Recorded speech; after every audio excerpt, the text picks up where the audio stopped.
Oi, e aí? Boas-vindas a vocês. O programa Saúde Mais ciência, mais bem-estar, mais prevenção está começando agora.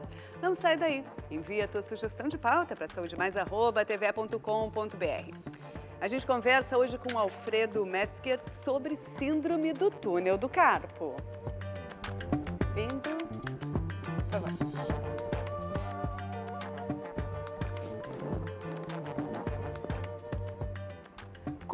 Olhar humanista sobre as pessoas, Alfredo Metzger Filho é formado pela Universidade Federal de Pelotas, a UFPEL. Iniciou sua trajetória em equipes de atendimento de emergência. Atualmente é médico, traumatologista e ortopedista com residência pelo Hospital Universitário da UBRA, atuando no Serviço de Emergência Traumatológica dos Hospitais Municipais de Novo Hamburgo e Campo Bom, interior do Rio Grande do Sul. De acordo com a Sociedade Brasileira de Cirurgia da Mão, a cada ano, cerca de 150 mil novos casos da síndrome do túnel do carpo são registrados no Brasil. Segundo o INSS, de 2020 a 2023, mais de 60 mil trabalhadores tiveram que ser afastados do seu local de trabalho devido a essa síndrome. Alfredo, bem-vindo aqui ao Saúde Mais, a TVE. Vamos entender, vamos conceituar primeiramente a síndrome do túnel do carpo. Ela não é uma tendinite qualquer, existem várias dores que a gente pode ter nessa região. Eu mesma tenho a tal da tendinite de Kerven, né?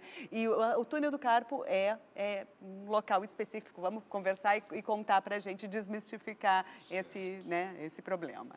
Olá, Patrícia. Muito obrigado pelo convite, primeiramente, e parabenizar pela escolha do tema. Um excelente tema, muito prevalente na população.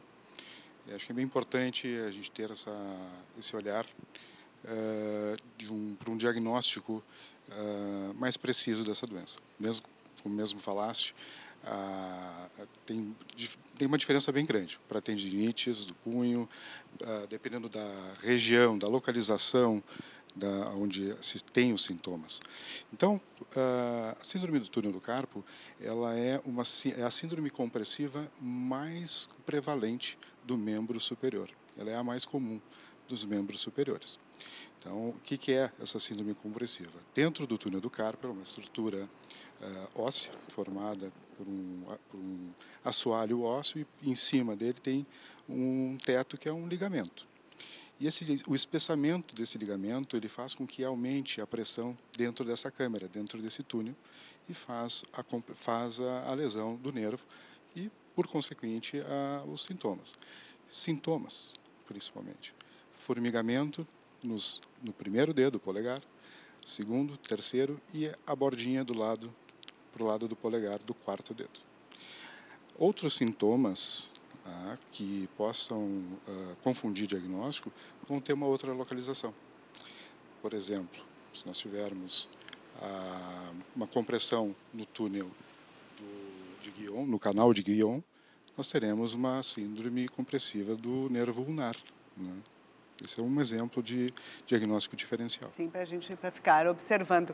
Bom, além da área da saúde, eu acompanho também um pouco a área cultural, né? E recentemente eu li uma notícia que tem um guitarrista bem famoso, né, no mundo, Adrian Belew. Ele vinha para o Brasil, ele fez parte do King Crimson e tal, e ele fez uma cirurgia, ele teve que fazer uma cirurgia adiar essa turnê por fazer uma cirurgia da síndrome do túnel do carpo. Então, assim, quem está mais propenso a desenvolver? Antigamente a gente falava, será que é a doença dos bancários, né? Os bancários que faziam muitos cálculos, né? Às vezes a tecnologia muda, mas então, músicos, pessoas que trabalham muito com computador, quem é o público de risco desse problema? Trabalhador manual, né? No caso do guitarrista, é alto desempenho, né? Mas na literatura, né, os manuais, livros de cirurgia da mão, ele fala uma coisa bem interessante, que é trabalhador em atividade com máquina vibratória, né? Quando eu li isso na primeira vez, eu disse, o cara que trabalha com uma britadeira. É a imagem imagem. Que a gente já faz na cabeça, né? Só que aí eu conheço umas 15 pessoas, fora paciente, 15 pessoas do círculo próximo que tem túnel do carpo e ninguém nunca tocou numa britadeira. Enfim, a mensagem é que, assim, maquinários que tenham funcionamento vibratório, né? Ou seja, o trabalhador da indústria, ele é mais propenso. Outras atividades de força manual, costureira, tesoura, aquela coisa que exige bastante das mãos. E movimentos repetitivos? Sim, sem dúvida. Aí entra na classe do músico, que não chega a ser tanta força, mas repetição. Os digitadores, isso é um grupo bem descrito, né? Mas o mais marcante é o trabalhador braçal, tanto que, em prevalência, é a mão dominante, né? A mão contralateral não costuma ser afetada e a doença ela é afetada unilateralmente. Não 100% dos casos, pode ter nas duas, a gente vê no consultório isso, o paciente que opera uma, em seguida opera outra, mas a prevalência maior, mais de 50%, é unilateral. Sim, a gente viu esse aumento de casos entre 2020 e 2023, pegou aí o auge da pandemia, que provavelmente muita gente passou a usar mais o computador dentro de casa. Será que esses casos estariam fazendo um exercício aqui de achismo, talvez, ou até de dados, mas seria essa a razão de estar usando mais o computador, talvez esse grande aumento nesse período específico? É uma hipótese boa, né? Ela é plausível, mas também a gente tem que entender que nós estamos na era do celular. Todo mundo usando mais celular, os dados referente a essas pesquisas também. Eu mesmo, muitas vezes, estou lá na cama, tal, relaxando, e a gente fica numa posição um pouco mais desfavorável e que favoreça essa repetição, acho que é mais nesse sentido, né? Acho que a tecnologia hoje veio, né, com muitas novidades, com muitas coisas benéficas, mas tem esse lado também interferindo na ação neuromuscular. Sim. Quais são as atividades cotidianas que podem contribuir para o desenvolvimento dessa doença? Não sei se a pessoa precisa ter alguma predisposição ou ela pode, aí, genética, hereditária, pode ser aparentemente criada do nada só do estilo de vida. Sim, tem fator genético, nós temos essa predisposição. O paciente que chega na frente e diz, olha, estou com dor no punho, assim, no primeiro, segundo, terceiro dedo, às vezes pode irradiar para o antebraço. E a minha mãe teve também, já operou e está tudo bem. Mas, principalmente, a gente tem que entender algumas coisas com relação à epidemiologia dessa doença. Ela é prevalente, ser mulher é um fator de risco. Chega a ser, dependendo da população, de 3 a 5 vezes mais que os homens. E outras doenças sistêmicas, como diabetes, hipotireoidismo, obesidade está associado. Se nota que os tabagistas também estão entre os mais afetados. E artrite reumatoide também é um fator que costuma. Todas essas doenças que fazem uma alteração articular e também algumas em partes moles, elas tendem a fazer esse aumento de pressão. Para teres ideia, para lesar o nervo, a gente precisa de um aumento de pressão de 20 a 30 milímetros de mercúrio. Para entender essa unidade de medida, a gente pensa no 12 por 8, né? Quando vai a 14 por 9, 14 por 100, né? 140 por 100, a gente tem um aumento de 20 a 30.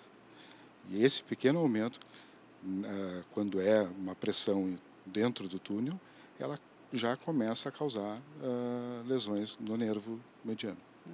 O senhor acredita que as mulheres, sendo um grupo, pelas várias jornadas das mulheres, é alguma coisa mais biológica, social, Ótimo. Enfim, o que Isso. Deixei no ar. As mulheres têm mais tendências a ter doenças ligadas à inflamação também, né? Tem dois fatores principais. O primeiro, tamanho da mão. A gente já tem um túnel menor, né? Então, isso já é uma explicação anatômica. E segundo é a questão hormonal, a elevação principalmente e tem outro detalhe, com relação hormonal, que na fase gestacional se faz como se fosse uma síndrome do túnel do carpo transitória. Há um aumento de progesterona e estrógeno em que a paciente fica mais inflamada, retém mais líquido. A boa notícia é que, com o fim da gestação, os sintomas desaparecem também. Há uma desinflamação. Se percebe também, né, com esse mesmo ciclo oscilatório hormonal, na menopausa. Então, os pacientes já por volta de 40, e a faixa etária da mulher de 40 a 60 anos, começam a apresentar os sintomas. Né? Sim, que provavelmente está ligado também ao fator hormonal, Exato, né? exato. De quedas, Isso. aumento O fator anatômico é a questão do tamanho do túnel. E o hormonal com essa evolução, né, normal do ciclo da mulher.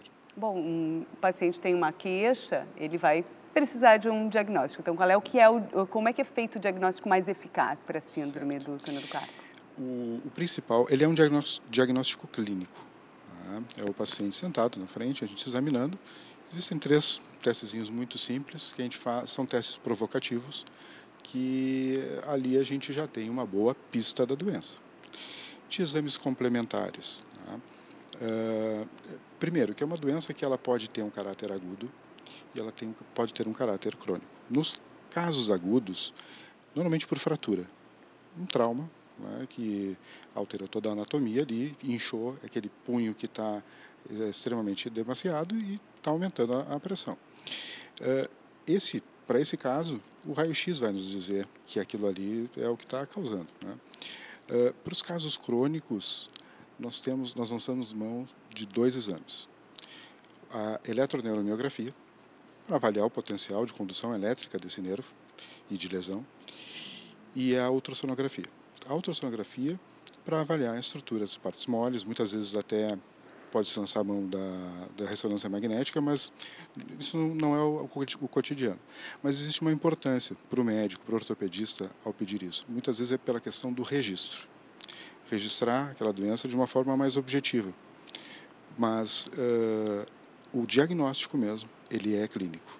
É o exame físico do médico que vai determinar a doença. Tá certo, a gente vai voltar a falar depois do intervalo. Saúde Mais logo volta e a gente logo volta a conversar sobre a síndrome do túnel do carpo.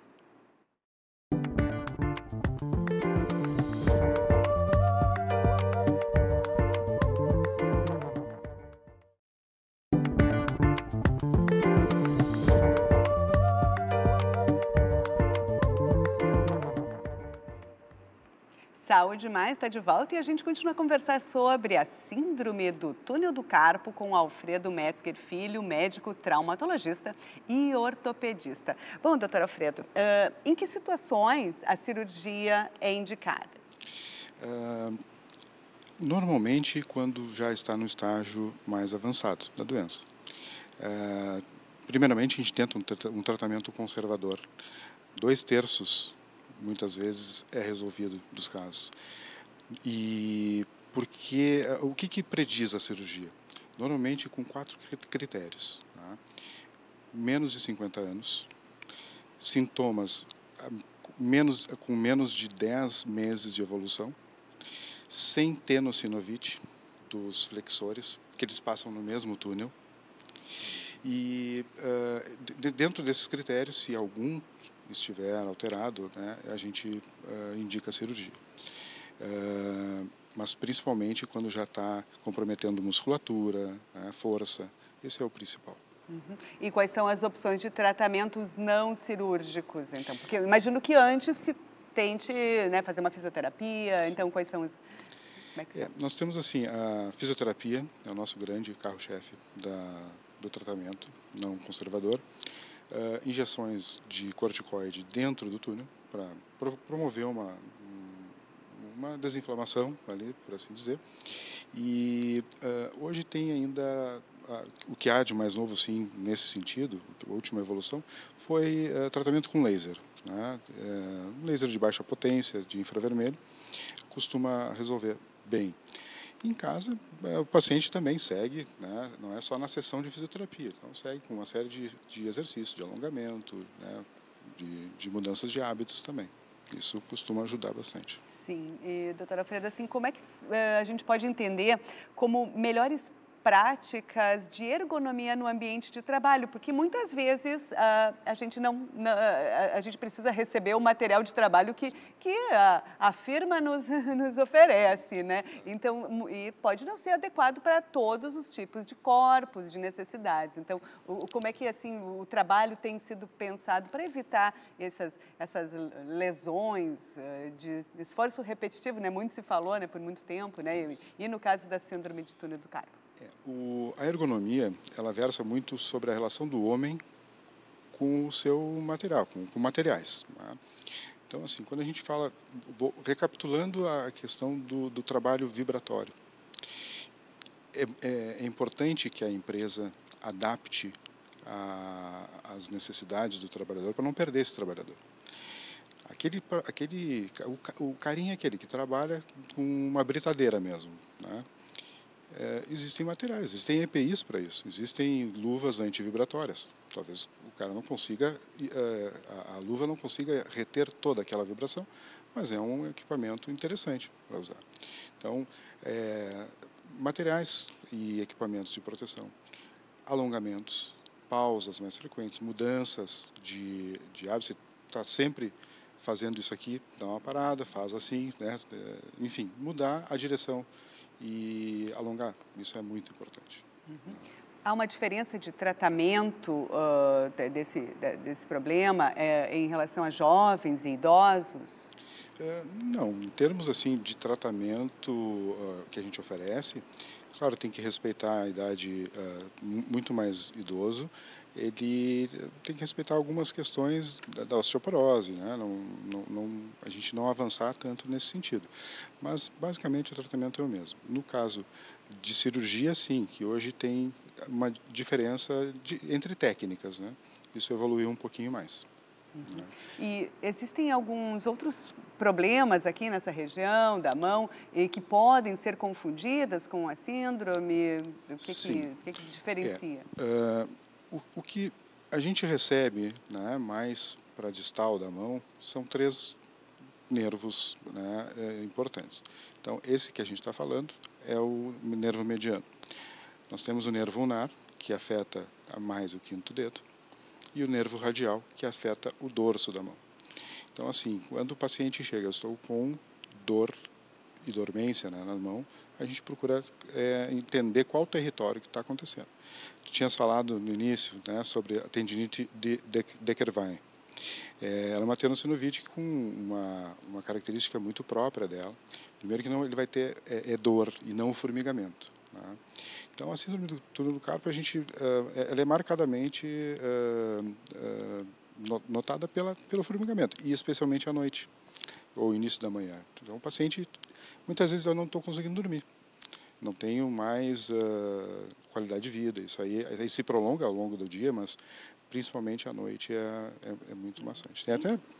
São dores que às vezes impedem não só o trabalho, mas também o lazer, né? Sim, os deveres e os prazeres. Né? Eu vou te trazer um exemplo familiar, né? Minha avó, ela morreu com 99 anos. Né?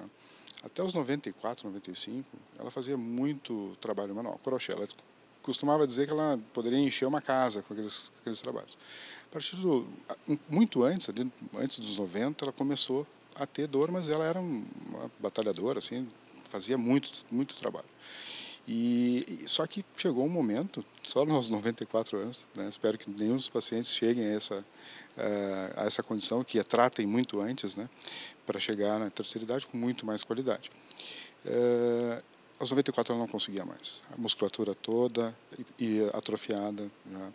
Então, realmente, é uma condição que é tratável, que a gente precisa abrir os olhos da população para que não deixe isso correr solto. Né? Sim, os efeitos a longo prazo dessa síndrome do túnel do carpo, se não tratada, o que é que pode acontecer? A fraqueza, a perda de destreza, e eu costumo entender que um paciente que começa a perder as suas habilidades manuais, ele psicologicamente também começa a se sentir afetado.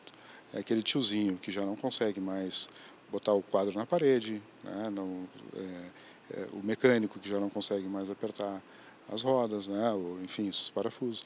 Isso aí é muito limitante.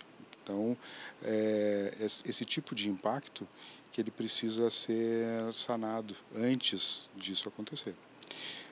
Quando já há uma lesão mais severa, claro, fisioterapia, existem outras terapias que até transferência de tendão, né, quando há uma perda importante de força, pode se propor isso, mas são casos mais severos. Isso não tem chegado com tanta frequência no consultório. O uso daquelas talas pode ajudar assim no dia a dia de quem está passando pelo auge aí da dor? Essa é uma das medidas de prevenção ou até de controle da evolução da dor. Tá? O uso da órtese rígida à noite é o que a gente costuma recomendar para que tenha... Até porque, muitas vezes, o desencadear da crise, da dor, ela é postural. Tá? O paciente que dorme, de alguma forma, com o punho estendido, se apoiando, ou até aqui assim, em posição fetal, muitas vezes, né? Tudo isso faz um aumento da pressão. O ideal o indicado pela órtese é ficar com o punho neutro. Né? Isso tende a deixar com a menor pressão possível, né, dentro do túnel. A gente sabe que pode, esses movimentos que não são adequados, mas a gente às vezes não tem como evitá-los. O que a gente pode fazer para prevenir?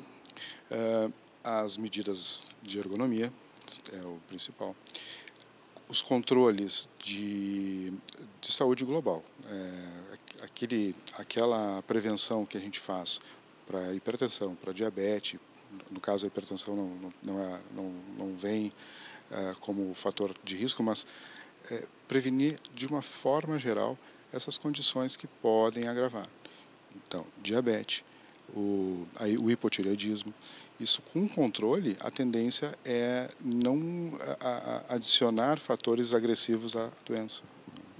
Como é que o avanço das pesquisas pode também chegar à grande população, né? Porque as doenças seguem, né, doutor, de todas as naturezas, enfim, mas para melhorar a síndrome do túnel do carpo, existe dá para se acompanhar alguma pesquisa que pode chegar até a gente? As últimas assim que eu vi foram os últimos artigos que eu li sobre isso, elas estão versando muito mais sobre as técnicas cirúrgicas. Tá? Então hoje o mais comum, que é de domínio muitas vezes até do residente da ortopedia, que aprende com o preceptor, é a técnica aberta. Né? O mini corte antes tinha uma outra técnica que era de Wilson, ela era mais no meio, no centro da palma. Hoje ela é um mini open, é uma incisão de 2 centímetros, e mais atualmente, o que o cirurgião de mão vem praticando, se especializando, é a endoscópica. Aí pode ser com um portal, 2 portais. A única diferença é que essa técnica, ela depende, ela é muito de uma curva de aprendizado muito lenta. Então, quem eu vejo que está praticando mais é aquele colega que está com uma expertise maior, né, no assunto. E quais são os sinais de alerta de que o problema pode estar piorando, doutor? Como é que a gente se observa, né? Isso a gente consegue observar muito no paciente homem, tá? Que ele já, às vezes o turrão, o cara que não gosta de ir no médico, e já com bastante tempo estava com a perda, já estava com um formigamento e com alguma questão de sensibilidade na ponta desses 3 dedos. Começa a agravar realmente quando ele já começa a deixar cair objetos, já não tem mais força. E às vezes é imperceptível, ele vai pegar um copo e solta. Né? Então, esses são os grandes sinais de alerta para a doença. E, claro, essa hipotrofia, essa atrofia da musculatura, já é um estágio bem mais avançado. O paciente já está reclamando dessa dormência muito antes. Há de se também lembrar uma coisa, que como diagnóstico diferencial, muitas vezes dor e formigamento na ponta dos dedos pode ser até um problema cervical. Então, a gente precisa do paciente no consultório para diagnosticar. Tá certo, doutor. O senhor tem mais alguma dica aí de saúde, ciência, bem-estar, prevenção para a gente? Cuidado de uma forma geral, né? A gente está aí, a vida é muito bonita, nós precisamos aproveitá-la. Tá certo, então, muito obrigada, Fred, pela tua presença aqui no Saúde Mais, foram muito importantes esses esclarecimentos. Muito obrigado. E o Saúde mais prevenção, mais ciência, mais bem-estar vai ficando por aqui. Até a semana que vem. Tchau, beijo, se cuida e até.